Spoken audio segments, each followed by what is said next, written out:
Good morning, everybody. Man, I get some claps too. Come on, give me some more claps, man. I know it's hot in here. I'm gonna lose about 10 pounds before I get off this stage. That means I don't have to go to the gym today. I'm not working out today, but up here I'm just gonna be working out with everybody in here. I've heard so many things already this morning. I want to thank everybody. I want to thank just everybody for being here today, because today is a special day. Yesterday, I had an opportunity to be in a room with a Chicago Charity Challenge to be able to receive an award, Helping Hands, for my Jarrett Payton Foundation, an anti-bullying campaign that I started called Project No Bull. And to be in a room full of like-minded people, man, it was inspiring. So to understand what small business owners and be in a room with small business owners or people that are thinking about taking it to that level, I love being in the room with like-minded people. Today, I'm going to talk to you a little about everything. We talked about the engine, right? Small business, about the engine. See, what I'm going to be today is I'm going to be that gasoline that you put in your tank this morning. You know what I mean? So when you leave here, I want you to take things that I say today and use those into accomplishing what you want to accomplish. See, today we're going to talk about the 4 Ps. And the 4 Ps we're going to start with to really try to figure out our greatness and that we all have it inside of us. See, I was lucky enough to have spent 19 years with my father, Walter Payton, who is, I don't care where you come from, the greatest football player to ever walk the face of this earth, ever. Now, I didn't understand it back in the day, right? The 85 Bears, everybody still holds on to it. I was 5 years old at that time and thought Pele, the soccer player, was the greatest athlete ever. And I didn't care who my dad was, because he was the guy that was grounding me back in those days. So he wasn't as cool as everybody thought he was. But being around him and learning from him, I got a chance to learn some great things and some great stories. And each one of those stories, as I start to really look back, they all impacted me in some way. That has helped me, not just in the sporting world, but it's helped me in life and in pursuing these small business ventures that I've been, embarking on the last couple of years, and I got so much more to do. See, we're never a finished product. We're always a work in progress, each one of us. Because every single day that we wake up, we get an opportunity to get better. That we're blessed to see that sun that rises outside. We get a chance to do something special. So when I broke it down, I started going through all these old stories and how can I apply these to my life and then give them back to the people so they can maybe take something, a little bit of something out of one of these stories and take it in their walk of life, right? So we'll start with the first P, persistence. Get a chance to be around some great people. The door, someone at my house knocks on the door, so my dad hits this whistle. He's downstairs. He said, "Go get the door." So I run upstairs, I'm running, I get to the door, I open up the door, and as I open it up, I'm looking at this big, tall guy, right? I said, "I know you." And the man looks back at me, got this nice trench coat on, two guys that look like bodyguards standing next to him. He said, "Yeah, are you gonna let me in?" I said, "Man, you Michael Jordan, man." And Mike looks back at me and he says, "Yes, I am." And only I say what I said next. "Man, you missed those free throws the other night, man. Y'all could have won," right? It had this expression on his face. See, I've never seen, just looked at me like, is he really talking about me, 23? And as soon as I was about to get one more word out, my dad came by and gave me that forearm shiver that he used to use in the game, like, "Boy, you better get out of here." And as I looked at him, Mike comes in. And the cool thing when I tell this story to the young kids want to know what kind of car Michael Jordan had when he came to my house. It was not a Bentley. It was not a Rolls Royce. Michael Jordan got out of a Geo Tracker. Y'all remember those? It was white with pink and fluorescent green blobs on the side. I have no idea how he got out of that, but it was amazing. He comes in my house, and normally, when our company came over, we never took their coats and put it in our coat room because my mom had her fur coats in there. And my dad was friends with Burt Reynolds. So Burt Reynolds used to send him leather coats every single year for Christmas. So what we did was we took our company's coats and we put it on our washer and dryer. So as we sat on the washer and dryer, I'm sitting there and I'm running around the house. I'm super excited. Michael Jordan is at my house. I'm like, man, this is what it's all about. So I hear that whistle again. They walk downstairs. I hear that whistle again. So I ran downstairs. I said, Dad, what you need? He said, I don't need anything. Mike needs you. Mike, what do you need from me? He said, son, hey, listen, man, Shorty, I need you to go upstairs in my jacket pocket and get the money that's in my pocket. I could do that, Mike. I got you. So if you guys would have timed my 40-yard dash at that time, it was about a 4:01. I ran upstairs, I hit the corner, and my baby sister at the time, who now, Brittany, who's on Chicago's Best on Sunday nights on WGN, she walked out, yes, to see something like, what is going on? And I came through, y'all, and I gave her the stiff arm to the face. Get out of here. Move. And I run through and I look in Mike's pocket and see he's got 5s and 10s and 20s and 50s. They're all rolled up in rubber bands. So I take the rubber bands down, I'm holding all the money, and I drop it onto the little table where they're about to play cards, and he said, listen, young man, I appreciate that, and he gave me $5. Now, $5 when you're 12 years old is a lot of money. I mean, you could go to school, and when you go to school, it's not just get some milk. You're sitting there making decisions like, how much is milk, miss? 25 cents? How much for chocolate milk? 35? Y'all want one? Make it 3, right? So I took that $5 and I dropped it in my piggy bank, super excited. And I'm like, man, this is a great day. And about 2 hours later, I hear that whistle again, and my dad told me to come downstairs. So I ran downstairs again.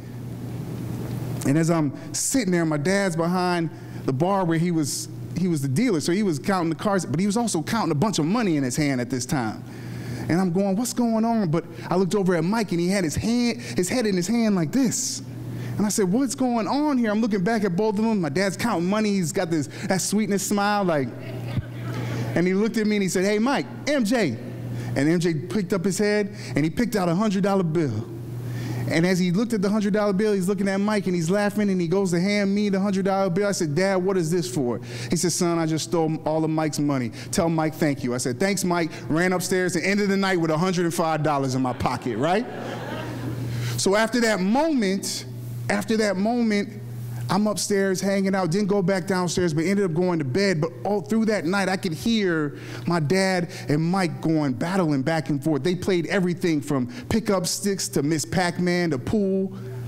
And we woke up that next morning, and I asked my dad, I said, Dad, why were you two up till 5 in the morning? He said, son, when you get 2 people like us in a room, nobody wants to lose. And I said, Dad, you have to lose. One person has to lose. He said, son, one day you'll understand. Fast forward a little bit, my dad takes me to Bulls and Knicks game. My dad was a closet Knicks fan for everybody here. I don't know how that happened, but it was cool because when the Bulls would beat the Knicks, I could just enjoy myself and give him high fives, and he'd be broke down inside, so upset. Because he had to keep that, keep it up for Chicago fans, like, yeah, I'm a Chicago. Nah, he was a Knicks fan. So after that game, Michael had 30 points, 8 boards, 5 assists, and he looks at me as he's walking out, and he looks at me and my dad, and he's like, downstairs? And my dad's like, yeah, we're gonna go meet Mike downstairs. So I'm like, what? I got my Bugs Bunny Jordans on. I'm like, my pants tight rolled back in the day, I'm like, let's go. And as I'm walking down the alley to go back to the locker room, I'm seeing all of my sports cars walk past me. I'm like, Charles Oakley, what's up? Pippen, what's up? I'll never forget, Pippen had on this, it was a gray suit and this white shirt, nice tie, big rings, and everything. I was looking at him like, this is what it's all about. Like, this is it. This is why I want to play sports. Patrick Ewing, what's up? Right? And as we're walking by, we get to the Bulls locker room, and I'm thinking that when I get to the locker room, Michael Jordan's gonna come out, fresh, nice trench coat, maybe the hoop earring. The door opens up, and Mike comes out with a cut-off t-shirt, a new pair of shorts, and a new pair of fresh J's. And I'm wondering what's going on. Why is he not dressed like everybody else? They're all talking about where they're gonna go eat, what kind of cars they're driving. And I was wondering, and he was talking to my dad for about 10 minutes. And then he stopped him. He said, Walter, listen, I got to stop you. Listen, we'll pick this up later. I have to go hit the weight room.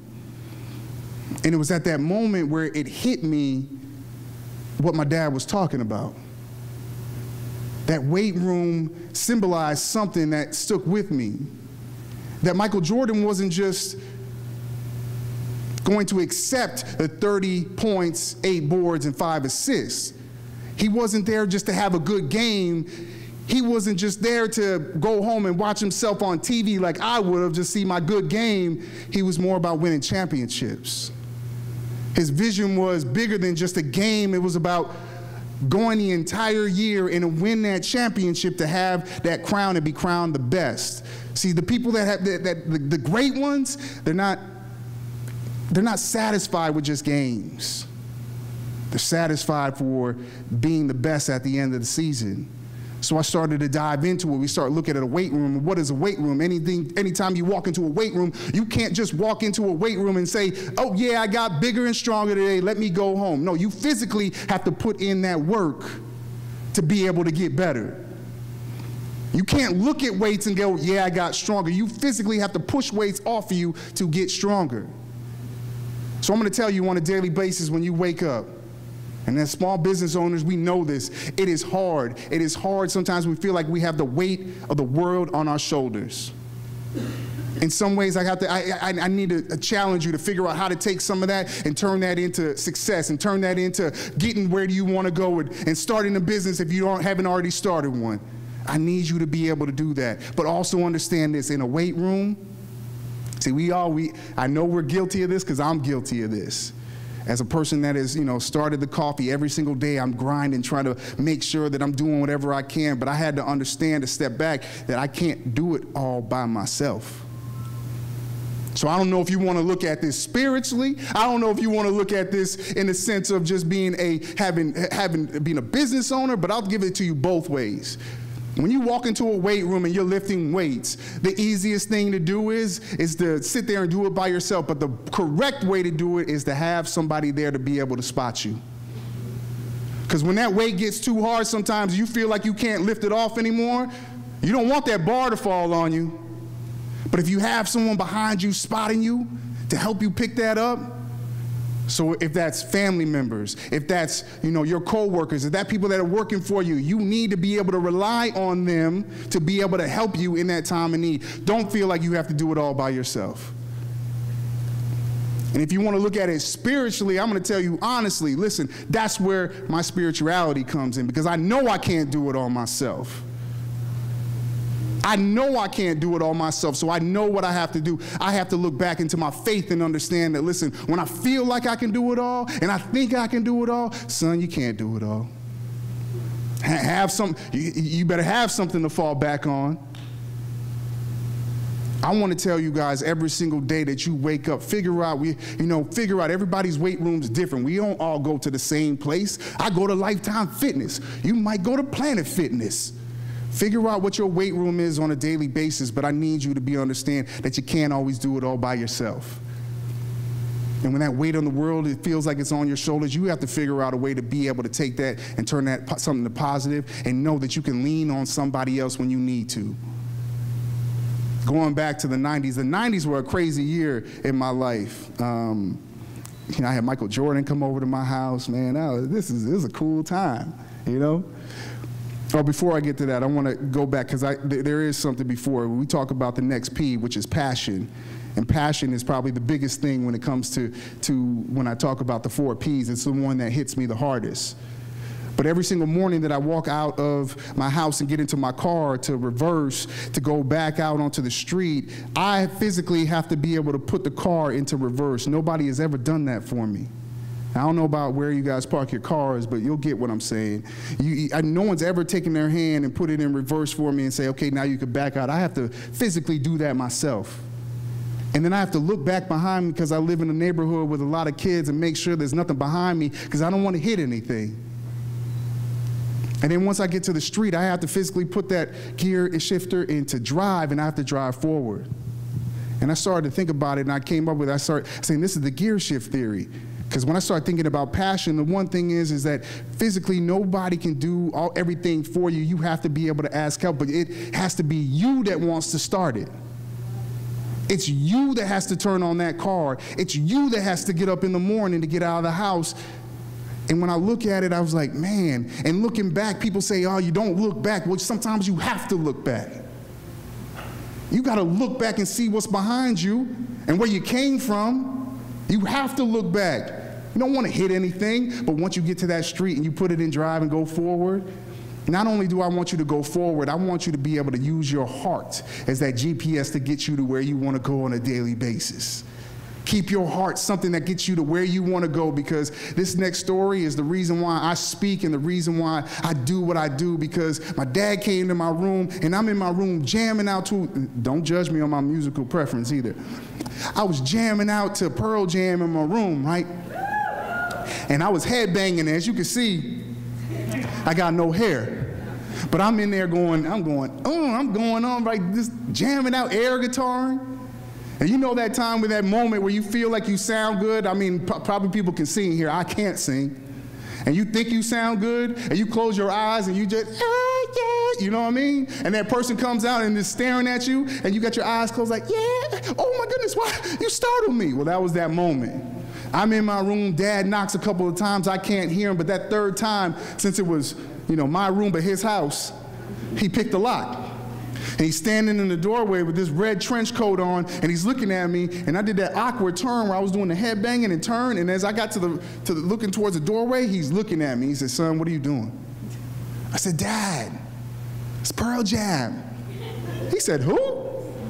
Now, y'all have to understand, my dad only listened to Luther Vandross. I mean, that was it, all right? And smooth jazz. Some of this headbanging stuff, he had no clue what was going on. He said, son, who? I said, dude, it's Pearl Jam. And he said, what, you call me dude?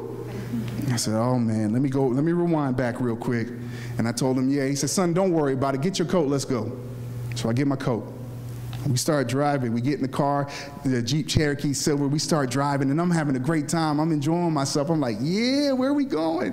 And my dad had a couple of establishments. He had 34s. He had Studebakers. He had some places. Oh, I see people shaking their head, maybe frequent those places back in the day.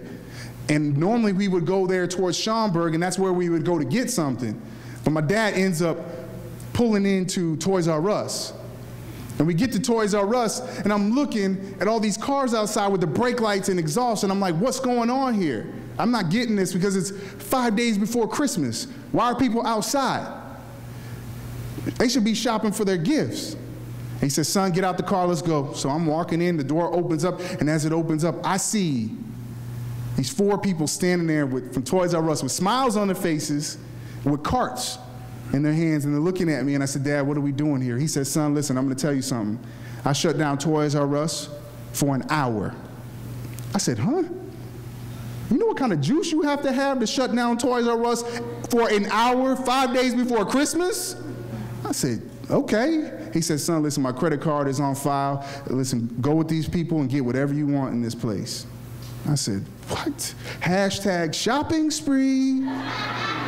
I looked at those 4, I said, you 4? Come with me.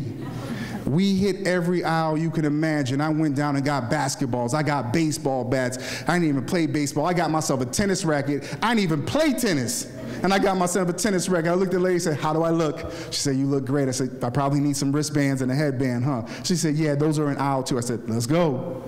And I'm getting everything that you can imagine. And for myself at that time, I had a raggedy bike. But living in South Barrington, I couldn't be riding down the street, Mudhang Road, with a raggedy bike, because people look at Walter, like, that's Walter Payton's kid on that bike? Man, they must be having some hard times over there, man. So I got myself the black bike with the black riding gloves, and the black helmet so I could look fresh on the streets of South Barrington. I had to. But that moment, though, the one toy that I was looking for, these kids now have the Xbox One and the PlayStation 4. The hottest game console out at that time was Nintendo 64. And you had to have, the game was Mario Kart. If you didn't have Mario Kart, friends weren't coming over to your house. So that moment when I walked down that aisle to see where the game was, it was like one of those old love movies, Gone with the Wind. I mean, I hit that, it was slow motion. I walked down that aisle like, yeah.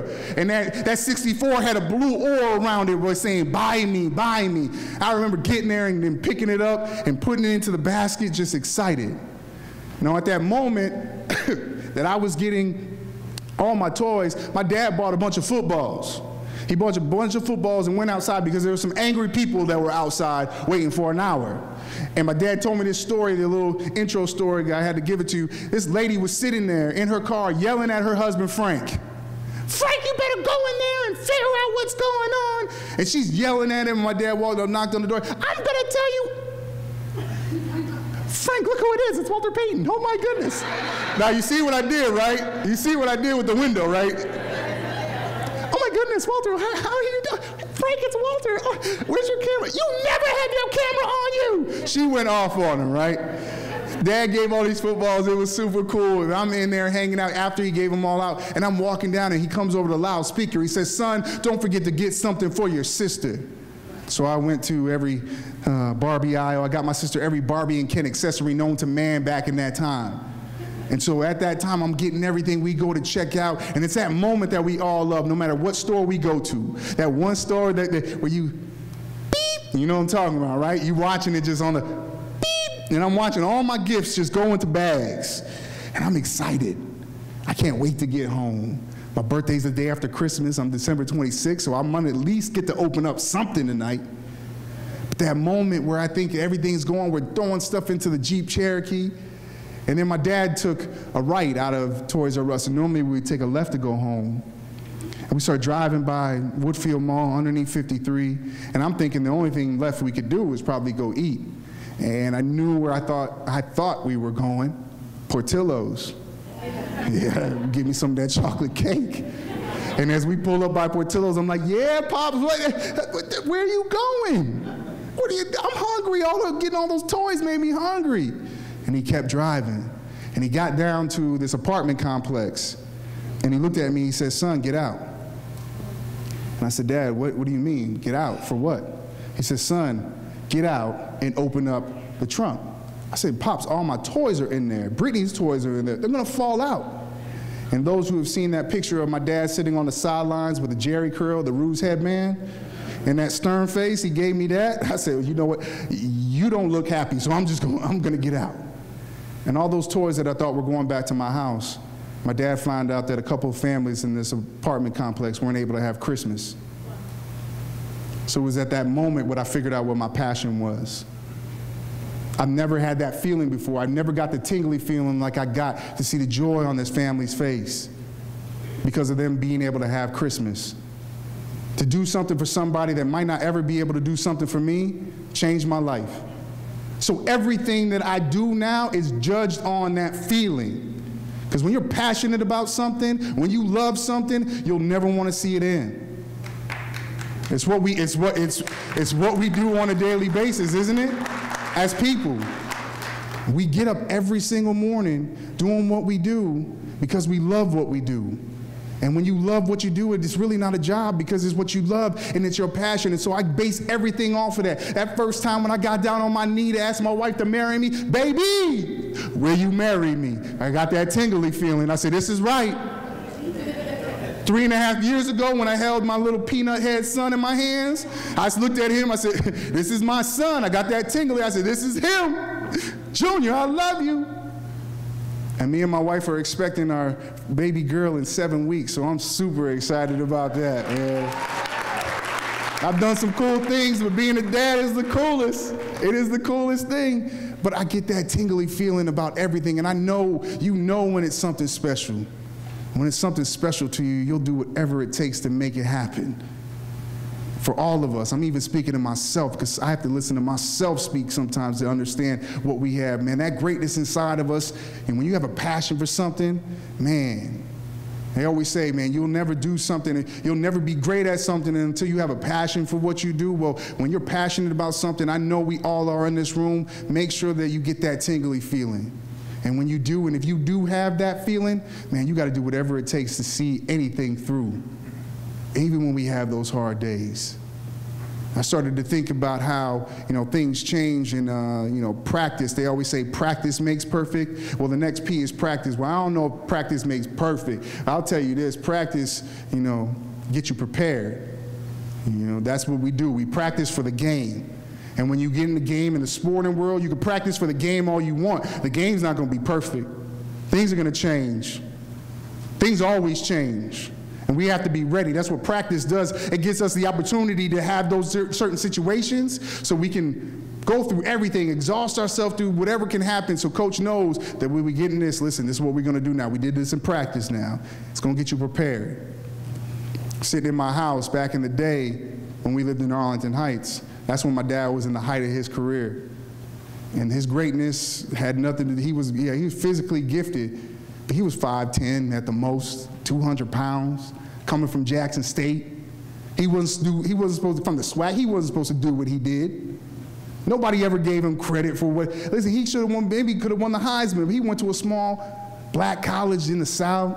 This dude's not, he'll come in, he won't do anything. Man, I watched him over the times as I grew up to watch what he did, and I'll never forget those days sitting there watching TV when we had to click, when you had to click at the channels, you know what I mean? And I watching TV, and the weather lady would come on and be like, well, we're gonna send it to Cindy. Cindy was like, thanks, Bob. Well, if you can see right now, it's a summer day here in Chicago. Heat index is about 105 degrees out, so please, if you don't have to be outside, stay inside.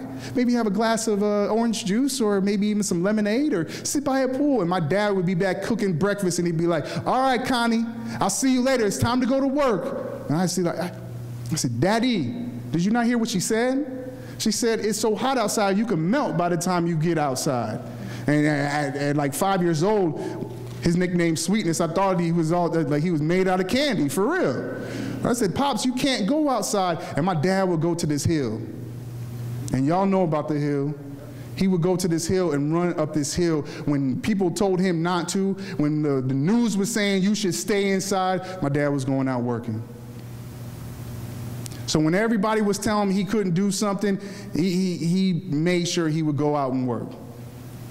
And so we talked about practice. Practice is a big deal, but I'll tell you this is what I get about practice, is that when you practice hard enough and you put yourself in situations that you've never put yourself into, guess what? It gets you ready for the game. There's a video that you could go and Google right now after you get done today about Walter Payton, the Hill, and you'll hear something that will change your life. My dad was serious when he said this. The man said, Walter, I want to know, your workouts are like kind of like the Navy SEALs. Can you explain them? And he said, I can explain them in one word, but then you're going to ask me to explain something else. But basically what I try to do is, and I'm sitting here watching this video a couple years ago, I'm like, what is he going to say? And he said, basically, I try to kill myself. I said, let me rewind that back a little bit. What did he just say? He said, man, he worked so hard. He put himself to the brink of death during his workouts in the summertime, so when he got to the games, it became easy. So when he got there, he was already prepared for that moment. So when they said back in those days, and anybody that watched those teams back in the 70s, it was Walter left, Walter right, Walter up the middle, because they didn't have anything else. And he could have tapped out, but never tapped out. Because why? Because he said, listen, how many times is this? Walter, we're going to give you the ball again. All right, let's go. Because everything that I did in the summertime, there's nothing worse than what I did in the summertime. But he got himself prepared for everything in those games. So whatever was thrown his way, he was ready for that opportunity. And I think that's where when we look at being a small business owner, you never know what's going to happen. But putting ourselves and practicing as much as possible and being there and doing everything that we can like we are today, to find out as much as we can, it will get us ready for anything that we have to do down the line. So any situation we're thrown into, we're prepared for that. We're preparing ourselves today. Today. Yes. Today is the day to be able to answer whatever questions you have. They need to be, don't leave until they're answered. Today. That's what I used to do. That's where I went wrong back in my day. I was that kid, man, I was a great athlete, school, Teachers would be like, you need some extra help? Nah, I'm good, and walk out. Well, that's on me. If I don't get the answers I need to get, that's on me, because listen, nowadays I'm asking every question possible, because everything that I'm into right now, the beer and the coffee, the jewelry, I didn't go to school for any of this. So I'm learning from somebody. I'm sitting down taking notes from everybody that I meet. Every person that I meet. If I don't have a business card, I'm taking a business card. And that person, when I take that business card, they're going right, the ones in this pocket right now, going right into the database. This is what we got to do. Today, take advantage of what we have today. And the final P that I'm going to give you is being present. and showing up for those opportunities, right? And being there to be able to open up for our greatness. Showing up and being there, being present for that moment. It's kind of crazy because I started to look at it and you think about the times, and I gave you some stories about Jordan and my dad. This last story has nothing to do with anybody famous. It just has to do with me. My teacher, Miss Anderson, she's one of my favorite teachers back at Grove Avenue Elementary School. She used to make the best, I'm talking about the best cupcakes. Like, I'm talking about the best cupcakes. And so I remember those days when she would bring them, and I'd be so excited. But one day I wasn't sick. I just wanted to stay home and watch Thundercats and eat my mom's spaghetti and cheese and eat Twix bars. And I remember going to school the next day, and Johnny was like, "Hey, man, guess what you missed yesterday?" I'm like, "What?" Miss Anderson brought in those cupcakes. And it was like something hit me. I was like, "Oh." I almost started crying. I was so upset. So to keep it short, man, to keep it real short, you never want to miss out on an opportunity, especially on those days. And I know we feel sick sometimes. We don't feel like getting up, but we have to be there. It's so hard for us not to be there, because guess what? Anytime that we're not there as a business owner, like for myself, my wife said it yesterday. She said that my husband never wants to say no. He wants to be at everything. God bless her, and I love her so much because she understands. Like, she's the person that's like, "Listen, you don't stay home. You better get out there." She pushes me because she knows, like, listen, if you don't, you might miss out on an opportunity to meet somebody special. You might miss out on something special. And my dad, I look back at his career, and the best game he ever had, the best game he ever had was on a day he had 105-degree temperature. On a day where he could have cashed it in and been at home. And his teammates would have been like, "Walt, you good? We got you. Take some Theraflu." They said he was in the locker room and he was sitting there with towels on him because he was shaking and shivering, and went out and rushed for 275 on a day where he felt like he shouldn't even have been anywhere. He should have been in the bed. So if he decides not to cash it in, he might not ever have a 275-yard game. That stood for a long period of time, but on his worst day, he had his best day. Never miss out on an opportunity, because if he didn't get up out of the bed, he would have missed out on that opportunity. And I started to see what it meant to some of these great people like Jordan and my dad. They didn't want to miss out on one moment, because it wasn't just about the game. It was about leaving some type of legacy, to have something to leave that lasts forever. You ask me right now, what's most important to me? It's not about the money. It's not about the fame. I don't care about any of that. All I want is that I see that now every single day, since 1999, November 1st, someone has talked about my father every single day. Every day. That's a legacy. He left something. And it had nothing, most of the time it has nothing to do with football. It's about the person that you meet. Well, all of us, we get an opportunity to meet people in our community. We have to leave some type of legacy in our own communities. We're looking at us. We talk about the engine. We are the engine. We are building something. We need to be able to build something for our communities. I told you, listen, y'all the engine. I just want to be that gas to put that fuel in you so you can keep going. I want you guys to be able to keep going. So to sum it up, listen, I know you got to be persistent. We got to have that weight room and figuring out, even when things feel like this dragging you down, please. Sometimes I need you to have somebody to help you. I know you got people around you. If you need help, ask for help, because that's why you're here today, right? Okay. The second thing, we talking about passion. If you have a passion for something that you do, you'll never see it end. You'll do whatever it takes to make it happen. Practice. Doing and getting ourselves ready for our opportunity, but working so hard even before we get there, so when we get there, we're ready for anything that comes our way. And the last thing, being present. And like I said, just about that cupcake, and you could tie it in with sweetness as well. Sometimes we don't want to miss out on our chance to have something sweet. All right? I appreciate you guys for having me here and listening to me talk, but I'll tell you this, today, take and absorb as much as you can today. There were some great people here, and I look forward to being able to talk with some of you. And I just want to tell you, like I always say, #BeGreat, and we all have greatness inside of us. Sometimes it takes just a little bit of hard work to find it. All right? God bless, and thank you very much.